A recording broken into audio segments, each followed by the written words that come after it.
오늘의 인터뷰 시간입니다. 순천 광양 곡성 구례을 권향엽 의원이 더불어민주당 대변인에 임명된 지 일주일 정도 됐습니다. 정청래 신임 당대표를 중심으로 민주당 지도부들이 속도감 있게 움직이면서 민주당의 입으로 바쁜 시간을 보내고 계신데요.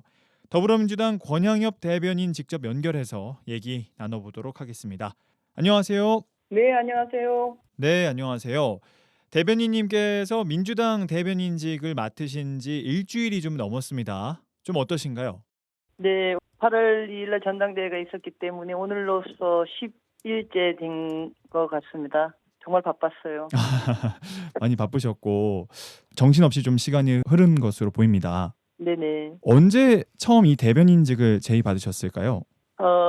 전당대회 끝나고 나서 그 수락연설하고 최고위원 간담회를 짧게 가졌었어요. 네. 최고위원 간담회 나오시면서 저더러 인선 브리핑을 하라 하시더라고요. 그래서 예? 그렇게 했더니 당시에 이제 당대표께서 인선을 할 수 있는 그 최고위원회와 협의를 거치는 직이 있고 바로 하실 수 있는 직이 있는데 바로 네. 하실 수 있는 당대표 비서실장, 그다음에 정무실장, 당대표 직속의 정무실장하고 저더러 브리핑을 하라면서 대변인 하라고 말씀을 하셨어요. 그렇게 제의받으셨을 때 어떤 생각이 제일 먼저 드셨나요?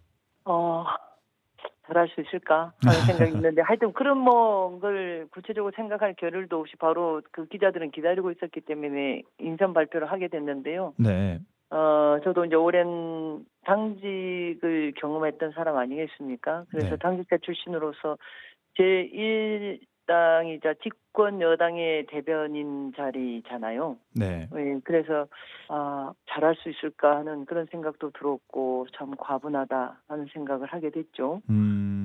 지난 대선 때도 우리가 한결같이 했었던 것이 내란 종식, 하루빨리 내란 종식하고 민생 살리기, 회복과 성장 이루어야 된다. 그렇게 하면서 그 국민들한테 절실하게 말씀을 드렸던 거 아니에요? 네네. 그래서 이제 이재명 국민주권 정부가 성공해야 하는 것, 그거는 그를 잘 뒷받침하고 집권 여당으로서 그 시대적 과제인 내란 종식, 내란 세력 척결, 그리고 민생 회복 이러한 것을 속도감 있게 타이밍 놓치지 않고 잘해 나가야 되는 그런 상황에 있습니다. 표로 우리가 정청래 당대표를 그 당원들이 선출을 하게 된 것이죠. 네. 그래서 그러한 시대적 과제를 이행을 해야 하는 이 상황에 어쨌든 직책을 가지고 함께 일할 수 있는 그런 기회를 가졌다는 데 대해서 굉장히 무거운 책임감, 사명감 그런 걸 같이 느끼고 있습니다. 네, 그렇습니다. 방금 말씀해 주신 것처럼 굉장히 중대한 마음을 갖고 계시다고 했는데 최근에 이재명 대통령의 지지율을 이야기할 수밖에 없을 것 같은데 네네. 6.8%포인트 하락했습니다. 리얼미터 조사 기관에 따르면 네. 사면 그리고 주식 네. 양도세 하락, 이춘석 의원 리스크 등등이 원인으로 꼽히고 있는데요. 네. 어떻게 보실까요? 네네. 오늘 아침에 그 리얼미터 여론조사 결과 발표난 걸 보니까 한 6.8% 정도 민주당 지지율이 빠졌더라고요. 그렇습니다. 네. 48.6%인가 이렇게 된 걸로 나와 있는데 대통령 지지율은 지난주가 대통령께서 휴가 기간이었습니다. 네. 그렇죠. 휴가 기간이었고 또한 국민의힘 같은 경우는 그 지금 전당대회 과정에 있지 않습니까? TV 토론도 하고 서로 후보들 간의 상방 공방도 하고 그러시던데 네. 이 리얼미터 여론조사 상황을 이렇게 보니까 대구, 경북, 그다음에 경남, 부산 이쪽이 더 많이 편차가 크더라고요. 네. 저희 민주당에 대한 하락폭이 더 크던데 네. 저는 그렇게 보는 게 대통령의 휴가 요인과 그다음에 국민의힘 전당대회 지금 과정이라고 하는 그러한 요인들이 반영된 그런 결과치라고도 보고 물론 방금 앞에 있던 이춘석 의원 리스크라든가 네. 그런 것들도 일부분은 작용이 되었다. 저는 그렇게 봅니다. 알겠습니다. 본격적으로 제가 좀 몇 가지 좀 질문을 드리겠습니다. 문재인 전 대통령을 만나는 일정이 있었습니다. 혹시 네네. 어떤 얘기들을 나누셨을까요? 일단은 저희가 인사차 이렇게 간 것이었기 때문에 말 그대로 덕담 위주로 서로 인사를 나누었고, 음. 이제 저도 뭐 문재인 대통령님 모시고 이렇게 균형 인사 비서관을 지내기도 하고 그랬지 않습니까? 네. 그래서 자주 이렇게 문 대통령을 뵐 기회가 있었는데, 다른 때에 비해서 가장 목소리가 컸던 것 같아요. 아. 굉장히 좋아라 하셨고, 특히나 이재명 국민주권 정부가 잘할 것 같다. 지금 이제 음. 초반에 참 일을 처리해 나가고 풀어가는데 굉장히 잘하신다 하는 그런 덕담을 주셨고요. 그리고 우리가 좀 자긍심을 가져도 된다 하시면서 이제 코로나 때도 세 번이나 세계 10위권 내에 우리의 성장률 보였던 그런 측면들 덕담으로 말씀하시기도 했고, 음. 정청래 대표님하고는 문재인 당대표 시절에 최고위원을 정청래 대표가 하기도 했거든요. 네. 예, 그때 그 시절 이야기도 뭐 서로가 나누시기도 하고, 또 정청래 대표께서 문재인 대통령 전 대통령님께 노무현 전에 인권 변호사였던 노무현 전 대통령님과의 어떻게 해서 그렇게 인연을 갖게 됐는지 뭐 그런 것도 좀 여쭙고, 그런 음. 덕담들 아주 편안하게 말씀을 하시기도 했죠. 네. 그렇게 덕담을 또 주고받았다고 말씀해 주셨는데 네네. 혹시 내년 지방 선거와 관련된 어떤 구체적인 이야기는 있었을까요? 지방선거와 관련한 구체적인 그런 이야기보다도 그 네. 말씀을 하셨네요. 문재인 대통령께서 지금 이재명 정부 대통령님께서 해수부 부산 이전을 공약으로 말씀을 하셨고, 해수부 네네. 장관이 지금 전재수 장관님이 취임을 하고 올 연말까지 해수부 이전하라. 뭐 구체적인 로드맵을 지금 만들고 있지 않습니까? 그렇습니다. 그래서 전재수 장관께서도 북극 항로 개척과 그것의 부산항이 좀 더 역할 그런 것에 굉장히 좀 의욕적으로 좀 이렇게 준비를 하고 계시는 것 같은데, 그러다 보니까 부울경에서도 굉장히 큰 기대가 좀 있고, 그래서 네. 굉장히 여론이 좋더라 그런 말씀하시면서 잘하면 TK 여기에서도 굉장히 그러한 영향들이 조금 더 음. 커지지 않겠냐, 잘했으면 좋겠다 뭐 이런 말씀이었죠. 네, 알겠습니다. 다음 질문 들어보도록 하겠습니다. 지난 8일에는 전남도당에서 처음으로 현장 최고위를 열었습니다. 네네. 어떤 자리였죠?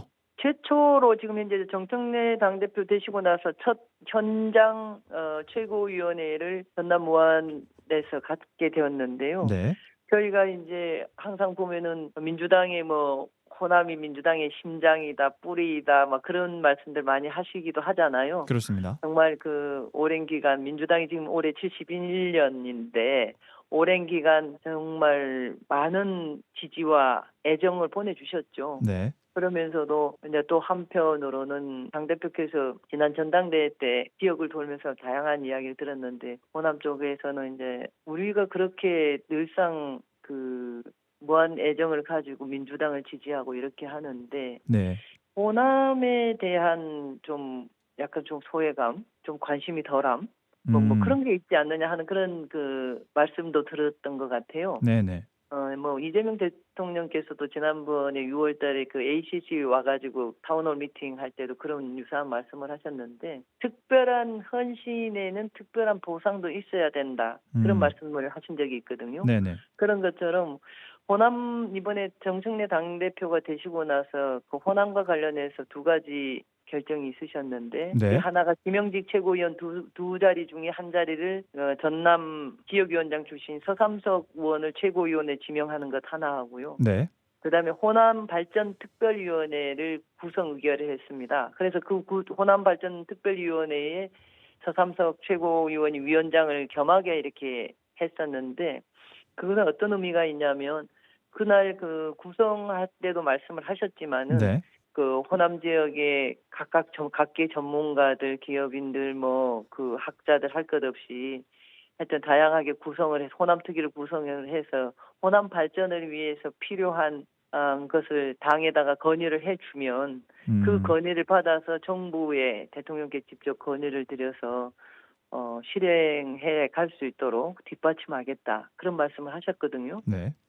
그래서 관심을 가지고 뭔가 지역에서 요구를 좀 더 실현하는데 힘을 실겠다 하는 의지의 말씀이셨죠. 음. 그렇습니다. 이날 뭐 현장 최고위를 열었는데 네네. 불참한 네네. 그 지역 국회의원들을 향해서 정 대표께서 이제 불참 사유를 내라고 했다던데. 어, 저도 현장에 있었으니까 그러는데 불참 사유를 뭐 말씀하시거나 이렇게 말씀하셨죠. 그 광주 전남 의원들 여기 몇 분 오셨는데 다른 분들은 어디가 뭐 하십니까? 뭐 이런 정도의 말씀을 하신 거잖아요. 네네. 아마 그 해외 출장 중이셨던 이계우 의원 같은 경우는 해외 출장이셨고 박지원 의원님 같은 경우는 그 현장에 오셨는데 네, 다른 일정이 겹쳐서 대표님께 말씀하시고 가신 분도 있고 또 5.18 묘지를 그날 먼저 갔다가 오셨거든요. 네네. 아침에 5.18 묘지에 참배하고 10시에 이제 최고위원 회의가 있었는데 네. 광주 의원님들 같은 경우는 뭐 정준호 의원님이나 박균택 의원님이나 이런 분들 5.18 묘지에는 또 참석을 했었어요. 그런데 이제 음. 최고위원회의는 그때 또 참석을 못 하시고 그랬는데 아마 이게 사전에 그 광주 전남 연석회의라고 하는 것이 조금 이렇게 그 연락하고 하는 것에 약간의 좀 그 미진함이 있었던 것 같아요. 좀 음. 애매한 부분이 있어서 아마 그랬던 것 같고 특별한 뭐 의미를 부여하거나 그럴 상황은 아니었던 것 같고요. 그래서 네. 대표님께 좀 더 명쾌하게 연석회의라면 의원들한테 참석은 어느 분은 이렇게 참석하고 참석하지 못한 분들은 이러이러한 사유로 오늘 참석은 못하십니다. 이런 것들이 명쾌하게 보고가 됐어야 되는데 현장 최고위원회 저 회의고 뭐 그러다 보니까 네네. 약간 그 보고에 에러가 있었다. 음. 이렇게 보여집니다. 네, 알겠습니다. 방금 뭐 정청래 대표께서 친호남 행보로 호남발전특별위원회 신설을 언급해 주셨는데요. 호남발전특별위원회에서 다뤄질 수 있을지에 대한 어떤 문제들을 이야기해 보려고 하는데 네네. 지역에서는 현재 지금 전남 공립의대 신설, 여수와 네. 광양의 산단 위기 등등 여러 가지 돌파해야 할 여러 어려운 문제들이 산적해 있습니다. 네네. 이런 부분들이 좀 다뤄질 수 있을까요? 어떻게 보실까요? 지금 전남에 국립의대 신설 뭐 이런 것들은 지금 국정 과제로도 우리가 건의를 했었고 했기 때문에 네. 호남발전특위에서도 뭐 당연히 우리 지역민들이 원한다면은 다루어질 수 있는 의제이기도 하고요. 네. 그리고 특히나 잘 아시겠다시피 오늘 여천 NCC 문제도 그 기사화되기도 하고 그랬던데 네네. 여수 석유화학 산업의 위기라든가 광양의 지금 철강 산업 위기라든가 이런 부분에 대한 것도 우리 지역에서는 정말 절실한 문제이기 때문에 산업위기 지역 대응이라든가 그런 것들이 요청될 수밖에 없지 않겠습니까? 그렇습니다. 그러고 정청래 당대표 되고 나서 저희가 지난 4일 날인가 기자회견을 이렇게 했었는데 네네. 여야 106명이 여야 의원이 공동 발의를 해가지고 철강산업지원특별법을 저희가 발의를 했었거든요. 네네네. 제가 이제 거기 국회 철강포럼의 책임위원을 맡고 있는데 공동대표는 어기구 의원, 당진의 어기구 의원하고 국민의힘 그 이상희 의원, 거기 포항입니다. 음. 그렇게 같이 해서 여야 의원들이 함께하고 있는데 이 철강산업지원특별법, 소위 말해서 K스틸법이라고 하는데 이것을 저희 당에서는 당론으로 추진하겠다 이렇게 발표를 했습니다. 네. 이제 잘 아시다시피 알루미늄이라든가 철강산업이 지금 한미 통상협상에서도 품목별 관세 50%를 적용하는 지금 현재까지는 음. 계속해서 뭐 저희도 이 품목 관세도 최대한 조금 더 협상을 갖다 잘해달라는 요청을 지난주 산자위에서도 거듭거듭 요청하고 있습니다만 네. 그러한 문제도 있고 또 중국발 그 공급 과잉 문제도 있지 않습니까? 글로벌 그렇습니다. 공급 과잉에 대한 문제도 있고 그다음에 탄소 중립이 지금은 그 기후테크 소위 말해서 이것이 세계 국가 그 산업 경쟁력의 가장 핵심이 되고 있기 때문에 네. 철강을 생산하는 데 있어서 수소 환원 제철로 전환하는 데 있어 기술 개발이라든가 뭐 설비 재구조화라든가 여러 가지 노력과 예산이 필요한 거죠. 네. 이런 것들을 이제 철강산업지원특별법에서 국가가 좀 지원을 하도록 하는 것이 내용이 포함되어 있거든요. 음. 그 법에는 철강산업 지원 5개년 계획을 수립하도록 하고 거기에 따라서 매년 순차적으로 이행 계획서를 점검하게 하고 그다음에 특구를 지정을 해서 거기 내에서는 뭐 예타 면제라든가 그다음에 규제 완화라든가 뭐 그러한 것들을 함께 다루게 되는 그런 법이죠. 네네. 그래서 그런 것들이 된다면 좀 더 그 프리미엄 철강이라든가 이런 것들의 경쟁력을 좀 확 가질 수 있겠다. 뭐 이런 생각들을 하고 있습니다. 네, 알겠습니다. 끝으로 정청래 체제에서 개혁의 네. 고삐를 좀 짧게 잡고 가고 있는 건 좋은데 정치는 아무래도 협치이기 때문에 이 네. 국민의힘과의 협치에 대해서 우려의 시각으로 보는 사람들도 있습니다. 이 관련해서는 어떻게 이야기를 해주시겠습니까? 네, 지난주에 저희가 정청래 당대표가 되고 나서 우원식 국회의장님 예방이라든가 네, 다 야당들 다 그 인사 방문을 갔습니다. 네, 그렇게 했는데 이제 국민의힘하고 개혁신당을 가지 않은 것에 대해서 그 지금 말씀하신 대로 우려의 시각들을 가진 말씀을 하십니다. 네, 그렇습니다. 근데 국민의힘이 지금 현재 전당대회 과정이기도 합니다만 헌법 수호 세력과 헌법 파괴 세력이 우리는 지금 공존하고 있습니다. 네, 정당 여야로 같이 정당하고 있는데 국민들이 지난 대선 때의 요구는 내란을 종식시켜라, 내란 세력을 척결하라 하는 그 헌법 수호 세력에게 손을 들어준 거 아니겠어요? 네, 그런데 지금 현재 국민의힘은 전당대회를 하고 있는 과정이고 또 거듭 새로워지기 위한 그런 과정에 있기도 합니다만 공식적으로 또는 후보 개인적인 차원에서도 이런 내란을 유발한 데 대해서 그 사과라든가 반성이라든가 성찰이 없죠. 특히 뭐 모 후보 같은 경우는 오히려 적반하장격으로 민주당이 해산되어야 된다. 뭐 이런 말들도 지금 국민의힘에서 나오고 있지 않습니까? 네, 그런데 지금 3대 특검이 내란 특검, 김건희 특검, 이런 그 최혜병 특검 이런 3대 특검이 지금 진행되고 있기 때문에 특검에서의 수사 결과에 따라서 결과 여하에 따라서 이원 정당 여부가 가려지게 된다면 네, 국민들이 거기에 따른 책임을 요구하지 않겠습니까? 네, 그런 부분에 대해서 좀 명쾌하게 정리가 된다면 그러고 난 다음에 협치, 통합 이런 것을 이야기할 수도 있지 않을까요? 먼저 정리가 되고 그 다음에 협치를 이야기할 수 있겠다. 네네. 네, 알겠습니다.